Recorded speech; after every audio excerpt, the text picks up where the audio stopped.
제가 이 시간에 말씀드릴 내용은 소개해 주신 바대로 지금 뭐 고당 사업 또는 보건소 지역에서 만성질환자 자가 관리가 지금 어떻게 이루어지는가를 한번 살펴보고 올해 들어서의 코비드-19 팬데믹 시대에 어떻게 이 문제들을 해결해 나가야 될까라는 것을 이제 논의하는 것을 중심으로 준비를 했습니다. 내용은 조금 많은데요. 그래도 아주 짧게라도 현재 우리나라 고혈압 당뇨병의 관리 지표에 대한 거를 요약해서 말씀을 드리고 실제로 코비드-19하고 지금 지역에서 열심히 그동안에 노력해온 심혈관계 질환과는 어떤 영향이 있는지 상호간에 그다음에 또 짧게 만성질환 예방 관리 사업의 지역에서의 역할이 어떤 것들인지 현재 올해에 지금 우리나라에서 지역사회 만성질환 관리 사업은 어떻게 진행되어 왔고 앞으로 계속 코비드-19이 지속할 때의 그런 심혈관계 질환 예방 관리 사업의 어떤 문제점이나 내용들에 대해서 말씀을 올리고자 합니다. 관리 지표는 다 아시다시피 실제로 이건 좀 연령 표준화된 이 국건형 자료를 제시한 것입니다. 보시다시피 고혈압 당뇨병들 유병률을 보시면은 서서히 평균은 큰 차이가 없지만 남성에서는 서서히 유병률이 증가된다는 것을 보여주고 물론 연령에 따라서는 증가하지만 성별에 따라서 큰 차이 폭이 있고 특히 젊은 연령층에서는 남성의 그런 유병률이 높은 패턴을 보입니다. 이런 양상은 당뇨병도 같고요. 그 다음에 이제 관리 지표에 대한 얘기인데 저희들이 알다시피 과거 10년 동안 큰 지표의 추이에 대한 향상이 없었다라고 이제 평가들을 하고 있습니다. 물론 고혈압의 경우에는 치료자의 조절률이 한 70%가 넘고 서서히 증가하는 패턴을 보이고요. 하지만 당뇨병의 조절률은 거의 한 4분의 1 정도 수준에서 조절이 되는 것으로서 이 관리에 대한 부분들이 역시 저희들이 아직도 나가야 될 내용들이 많다라고 말씀을 드릴 수가 있겠습니다. 그 다음에 이제 연령대별로는 우리나라의 문제, 뭐 다른 나라도 마찬가지지만 특히 젊은 층에 있어서 30, 40대, 50대에 있어서의 인지율, 치료율, 조절률이 여전히 굉장히 낮은 수준이고요. 당뇨병도 다른 연령에 비해서 젊은 층이 이 조절률 수준이 매우 낮은 것을 보여줍니다. 또 하나 지역에서 신경 써야 될 것들이 이제 격차에 대한 부분인데 소득 수준에 따라서 유병률이 역시 이제 이 조금 취약계층에서 경제 수준이 낮은 그룹에서 유병률이 높다라는 것을 보여줍니다. 이것은 지사 자료인데요. 현재 이런 물론 격차라고 하는 것이 항상 있습니다. 높은 데도 있고 낮은 데도 있기 마련이지만 여전히 그런 격차들이 지역에서의 그런 진단 경험률이라든가 치료율 높은 지역도 있고 낮은 지역도 있고 이런 격차들이 있다는 것을 보여주고요. 안질환 합병증 검사도 이런 지역 간의 격차가 있습니다.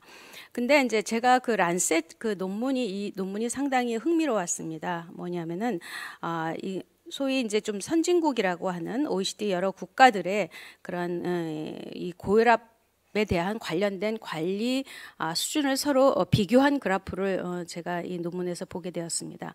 여기서 보면은 지금 여러 나라가 있는데 저희가 초록이 우리나라의 그런 지표 수준입니다. 그래서 연령대별로 보면은 우리나라가 40대 유병률이 또 50대 남녀로 이렇게 그래프가 되어 있는데요. 보시다시피 밑에 있는 것을 보여줍니다. 그래서 유병률 수준이 다른 나라에 비해서 젊은 층에서 높은 편이 아니고 낮은 편이고 그다음에 이 60대에서 60 이상에서도 낮은 편에 속해서 유병률 수준은 상당히 양호하다는 것을 보여줍니다. 그다음에 어웨이니스 인지율에 대한 건데 40대 50대의 인지율이 높은 것이 좋은 것이죠. 이 경우는 높은 것이 좋은데 다른 나라에 비해서 좀 밑에 있어서 우리나라의 젊은 층에 있어서의 인지율은 상당히 상대적으로 낮다라는 것을 보여주고요. 하지만 나이가 들면서는 60대에 가서는 어웨어니스가 상대적으로 좋은 것을 보여줍니다. 그래서 여전히 젊은 층에 있어서의 인지율이 다른 나라하고 비교해서도 낮다는 것을 보여주고요. 치료율에 대한 부분입니다. 치료율은 한 중간 정도 수준으로 수준으로 젊은 층에서는 가고 나이가 들수록 치료율의 수준이 높아서 이 노령층에 있어서의 치료율, 인주율 이런 부분들은 상당히 지표가 좋고 상대적으로 젊은 층에서 다른 나라 비교해도 좀 수준을 더 높여야 될 부분들이 많다는 것을 보여줍니다. 이 조절률에 대한 부분은 40대인 경우에 지금 초록색으로 이렇게 되고 있고요. 뭐 썩 나쁘지 않습니다. 상당히 좋은 편이고 이 연령이 높은 층에서도 굉장히 높다는 것을 보여줘서 지금 이제 거기 나와 있는 란셋에서 얘기한 건 한국이 왜 이렇게 높으냐, 왜 이렇게 지표가 좋냐라는 이제 질문을 하게 되고 거기에 관계된 이 전문가들도 그 왜 한국에서 이런 컨트롤 레이트나 이런 것들이 좋을까? 성공적으로 비교적 우리나라에서 이런 관리들이 여러 가지 이유로 인해서 그래도 좋다, 수준이 나쁘진 않다라는 것을 확인할 수 있었습니다. 이런 이제 역학적 특성에 대한 부분이 있고요. 지금 현재 코비드 19하고 그러면은 이 심혈관계 질환하고는 어떤 연관성이 있는가를 약간 좀 이렇게 복잡하지만 간단합니다. 사실 코비드 19이라고 하는 것은 우리 그 몸에 있는 그 상피세포에 있는 ACE2라고 하는 이런 리셉터를 통해서 이 바이러스가 세포 안으로 들어오게 됩니다. 그래서 물론 여기 액티베이션 시키는 다른 물질들도 있지만 스파이크가 여기에 이제 접속됨으로 해서 들어와서 사실은 그 ACE2가 많이 있는 이런 세포에 코비드 19 바이러스가 이제 침입이 되게 됩니다. 그런 것들이 주로 우리가 알다시피 호흡기 질환이라든가 심장이라든가 뭐 장세포 이런 데에 이제 이런 리셉터들이 많고 그렇기 때문에 뭐 소화기계 질환 뭐 다양한 그런 증상들을 유발할 수가 있습니다. 그래서 ICE2라고 하는 것은 이제 바이러스가 들어오기 때문에 들어오는 그 리셉터 역할을 하기 때문에 ICE2가 많은 것이 좀 문제가 될 수가 있겠죠. 근데 이런 것들은 연령이 어린 아이에서는 ICE2 리셉터가 상대적으로 더 익스프레션이 더 적다고 합니다. 그래서 아이들에 있어서는 사실 코비드 19에 대한 그런 발생률이 낮은 것이 이런 것으로 이제 설명이 될 수가 있고요. 하지만 또 ICE2라고 하는 것은 우리가 안지오텐신 2라고 하는 이런 뭐 파이브로시스나 또는 염증이나 여러 뭐 혈관 수축을 일으키는 안지오텐신 2를 억압함으로 해서 또 긍정적인 영향을 주는 부분이 있습니다. 그래서 ICE2는 이런 두 가지 측면에서 영향이 있는데 할 때는 코비드 19하고 굉장히 연관성이 있다라는 것을 알려져 있고요. 이거는 이제 그림은 복잡하지만 요약하자면은 결국은 이런 바이러스가 이런 인다이렉트하게 간접적으로 또는 직접적으로 실제로 심혈관계에 이런 혈떡을 만들거나 이런 합병증을 유발하는 그런 그림을 스키마틱하게 보여주는 그림입니다. 그래서 이 바이러스의 감염이라고 하는 것이 나중에 이런 심혈관계의 컴플리케이션, 합병증을 유발할 수 있다라는 것을 보여주는 요약표입니다.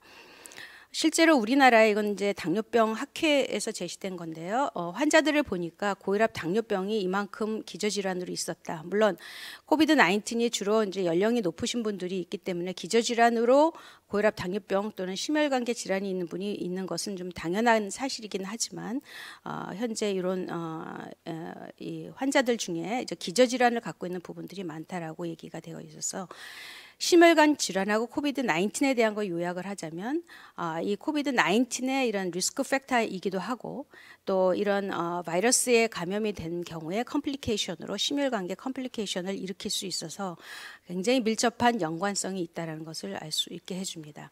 그래서 이 코비드 19과 이런 NCD 특히 심혈관계 관계의 영향은 이런 코비드 19을 발생시키거나 악화시킬 수 있는 관련성이 있고 현재 코비드 19의 그런 행동 지침들, 사회적 거리두기라든가 또는 이제 이런 문제들 또는 의료 서비스의 접근성이 떨어지고 기존의 지역에서 활발하게 이루어지고 있던 건강 증진이나 예방 서비스 이런 것들의 접근이 제한되면서 실제로 그런 심혈관계 질환 환자들에게 이제 영향을 미칠 수 있다고 생각이 됩니다.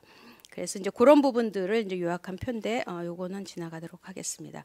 그래서 여기 보면은 NCD가 사실은 인비저블 에피데믹이라는 것입니다. 지금 현재 보이지는 않지만 물론 이제 에피데믹 상태긴 하죠. 심혈관계가 유행이 되고 있는 건 상황인데 그 상황을 더 악화시킬 수 있는 그런 여지가 충분히 있다는 것입니다. 그래서 현재 외국의 논문에 의하면 스크리닝 레이트가 떨어지고 새롭게 처방받는 이 처방률이 떨어지는 의료 이용에 대한 접근성이 떨어지는 그런 문제들이 있습니다. 그래서 각 나라의 WHO에서 제시한 이런 자료들을 보면 이런 만성질환 NCD 서비스에 대한 서비스들이 많이 붕괴되고 있다는 것을 보여줍니다. 그래서 약 75% 국가에서 NCD의 서비스가 감소되고 있다고 응답을 했고, 그 중에서 가장 문제가 리해빌리테이션, 재활 서비스, 그 다음이 고혈압과 당뇨 서비스입니다. 이런 것들이 실제로 지역에서 또는 의료기관에서 감소되고 있다는 것을 보여주고, 그런 감소는 페이스 2, 3, 4로 점차로 유행이 커뮤니티로 갈수록 이런 이 서비스 감소가 지역 내에서 의료기관에서 감소되고 있다라는 보고가 있었습니다.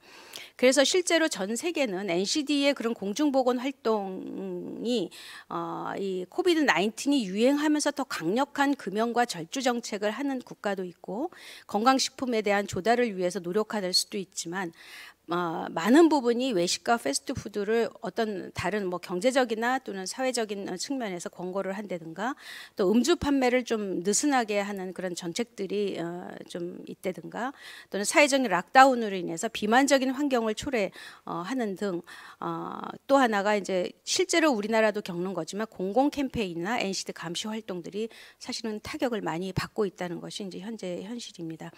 근데 이제 문제는 그럼에도 불구하고 여러 선진국이나 국가에서 66%의 나라에서 NCD의 그런 서비스의 지속성을 위한 이런 정책들이 국가의 코비드 19 플랜 속에 들어가 있다는 것입니다. 그렇게 들어가 있다고 응답한 것이 전 국가의 한 3분의 2 정도는 코비드 19 국가적인 이 정책에 NCD가 같이 포함되어 있고, 그 포함되어 있는 내용 중에 상당 부분이 카디오바스큘라 질환, 그다음에 이제 그 당뇨, 그다음에 캔서 서비스, 이런 것들을 비록 지금 코로나 유행 상황이지만 상당히 중요하게 다루어져야 된다는 것에 대한 컨센서스가 있었습니다.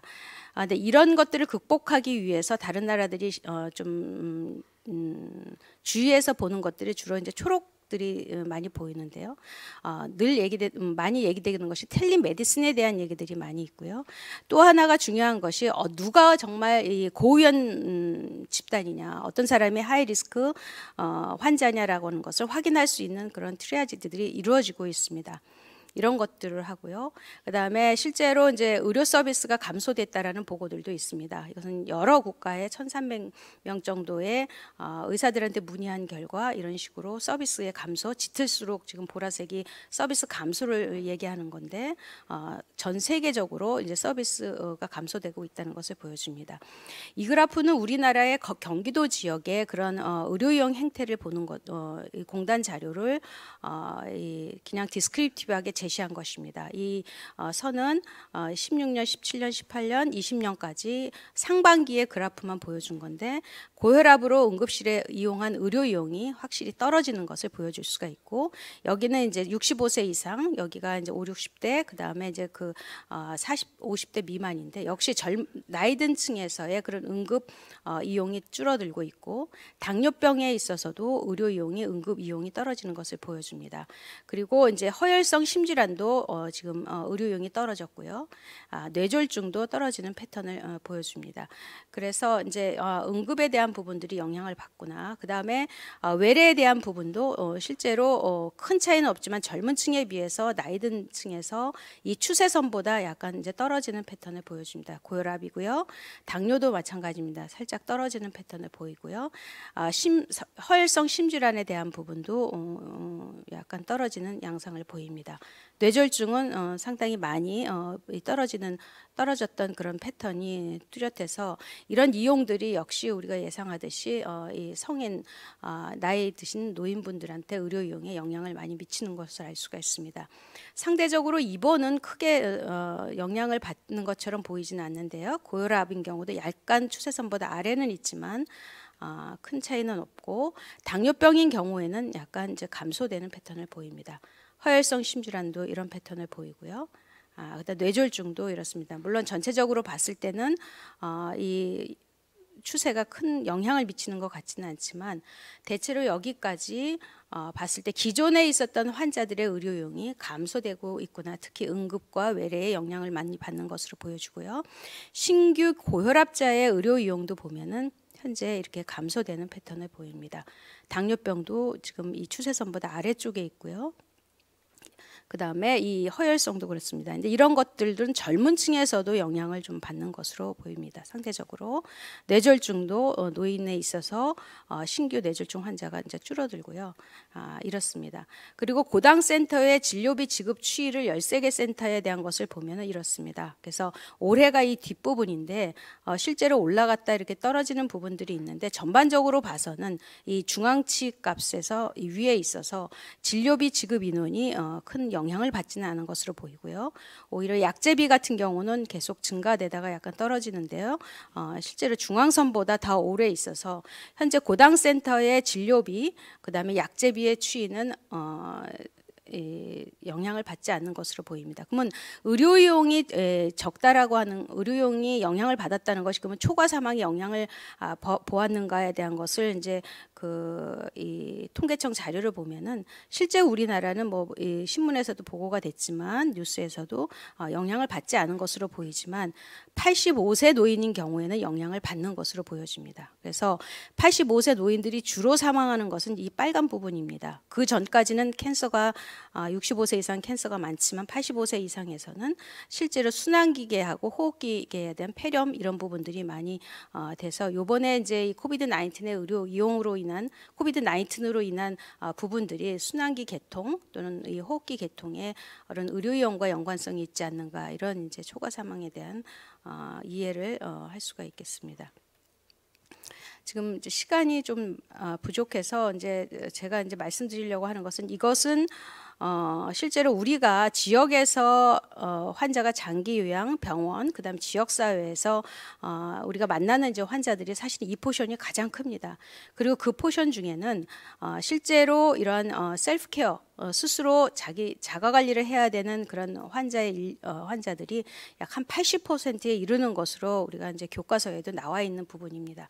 그래서 그런 자가 관리를 위한 그런 노력들은 지금까지 이제 두 가지의 파트로 특히 우리나라 같은 경우는 이제 1차 의료에 대한 접근이 이루어지고 있고 기존에 있었던 이제 공중보건학적인 접근에서 보건소 중심으로 인구 집단의 접근들이 굉장히 적극적으로 이루어진 것이 사실입니다. 근데 뒷부분에서도 이제 선생님들이 말씀을 하시겠지만 뭐 CCM에 대한 여러 가지 이제 내용들이 있지만 핵심은 사실 CCM의 핵심은 클리니컬 가이드라인, 그러니까 의료의 그런 질에 대한 부분들이 가장 핵심이라고 이제 생각이 되고 거기 위에 이제 그 자가 관리에 대한 부분들이 이제 애드되는 부분이라고 할 수가 있겠습니다.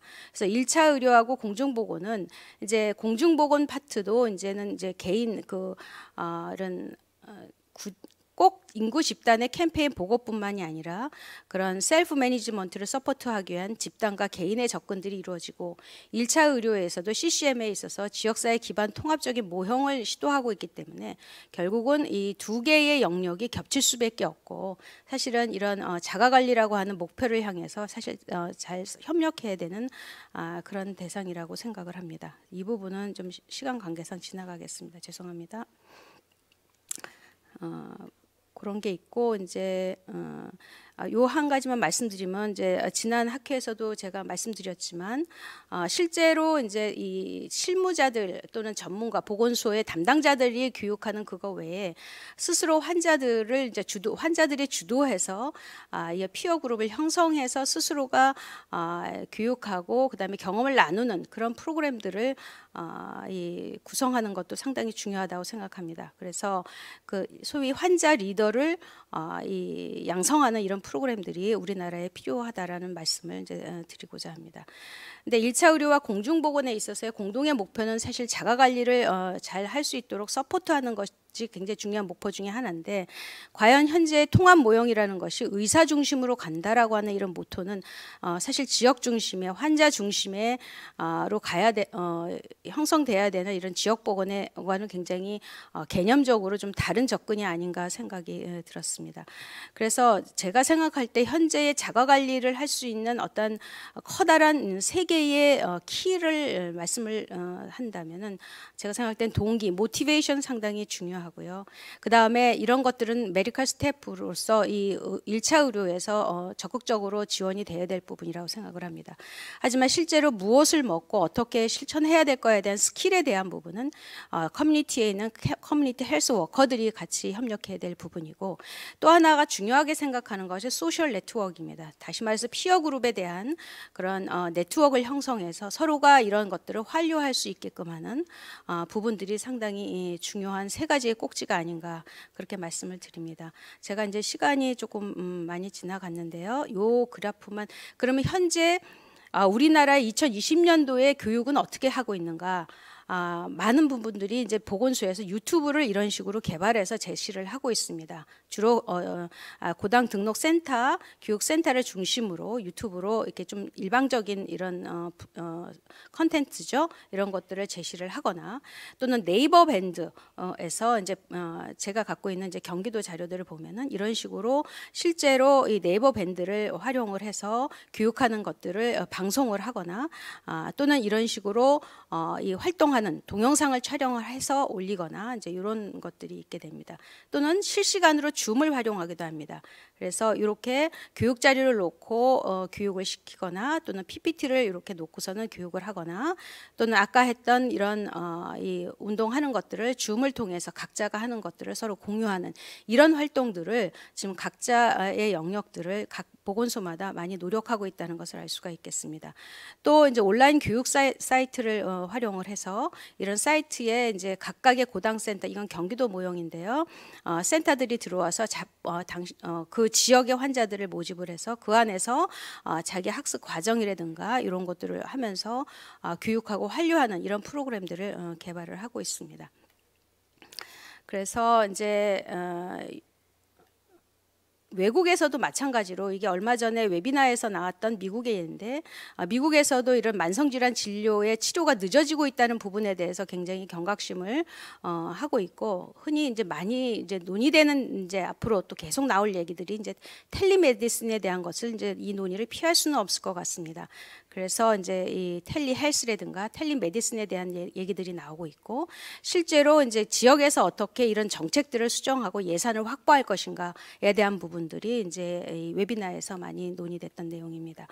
제가 생각할 때 코비드 19 시대의 심혈관계 질환의 예방관리 기본 전략은, 첫 번째, 국가가 이 코비드 19 플랜 속에 NCD를 포함하는 거버넌스가 있어야 된다고 하는 것이 첫 번째의 기본 전략이고, 두 번째는 지금까지 해왔던 그런 의료 및 지역사회 서비스를 어떻게 지속화할 것인가, 이것을 뭐 비대면으로 하더라도 이런 걸 좀 조직적으로 어떻게 할 것인가, 뭐 예산도 필요하고 스킬도 사실은 필요한 부분입니다.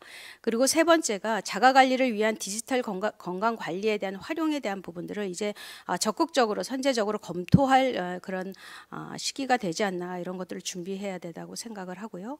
뭐 현장의 고민들은 여러 가지를 볼 때 교육 상담 서비스를 어떻게 지속화할 것인가, 현재 지역사회에서의 심내 질환의 부담은 이제 현재 진행형인데, 이제 비대면을 어떻게 할 것인가. 근데 비대면을 하다 보면 우리가 지적되는 부분들이 여전히 더 건강 격차에 대한 부분들이 벌어질 수 있어서 이런 것들을 어떻게 극복할 것인가에 대한 문제가 있고요.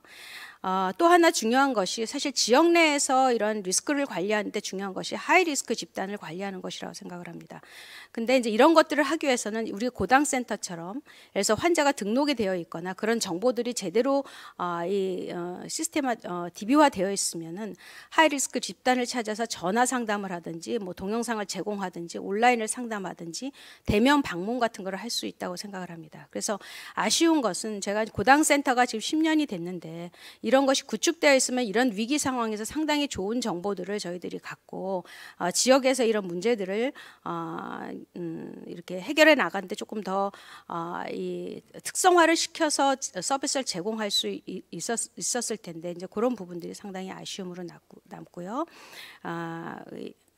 또 중요한 것이 이제 이런 환자들의 심리 사회적인 지지 방안, 이런 부분들이 이제 중요한 내용이라고 생각을 하고, 보건소 담당자들도 사실 요구 사항이 많습니다. 이걸 하긴 해야 되는데, 사실 비대면 이런 플랫폼이라고 하는 것이 저희들한테 처음 이루어지는 일들이고, 또 여전히 또 환자들을 어떤 식으로, 또는 주민들을 어떤 식으로 이 참여율을 높일 것인지, 이런 이제 고민들이 상당히 있다고 생각을 합니다. 네. 그래서 결론적으로는 아까 말씀드린 대로 거버넌스에 대한 말씀을 드리고 싶고요. 그다음에 고위험군 모니터링과 지원을 위한 환자 등록 체계에 대한 부분을 조속히 정리할 필요가 있다고 생각을 합니다. 그리고 지역사회 NCD 예방관리 활동에 대한 재정비가 필요하고 비대면 체계를 구축한, 그래서 컨텐츠라든가 인력, 장비, 기술, 기존에 생각하지 않았던 여러 가지 문제들을 다시 한번 점검할 필요가 있습니다.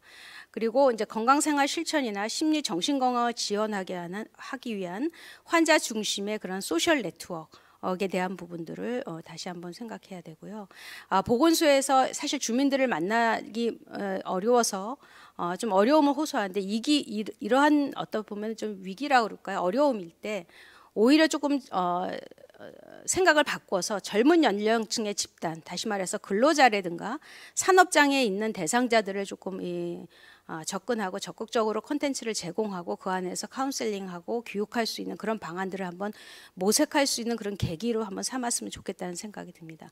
마지막으로 우리가 사실 아까 이제 공단 자료도 제가 일부 제시는 했지만 이게 모니터링하는 데이터가 어쨌든 모니터링이 돼야 된다. 왜냐하면 지금 지역에 있는 그런 환자들이나 주민들의 건강생활 실천일이라든가 뭐 여러 가지 이런 관련된 요인들에 대한 것이 모니터링이 돼야 되는데, 현재 국건형 자료, 지역사회 건강조사 자료라든가 공단 자료 이런 것들이 이런 이 위기 상황에서는 실제로 그런 완전히 조사가 끝난 다음에 결과가 발표되는 것이 아니라 중간 정관 이런 자료들을 중간 결과를 활용해서 저희들이 그런 것들을 파악할 수 있는 그런 시스템이 좀 정리가 구축이 돼야 될 거라고 생각을 합니다. 제가 좀 두서없이 조금 빠르게 발표가 돼서 좀 죄송한데요. 여기서 제 발표를 마치겠습니다. 감사합니다.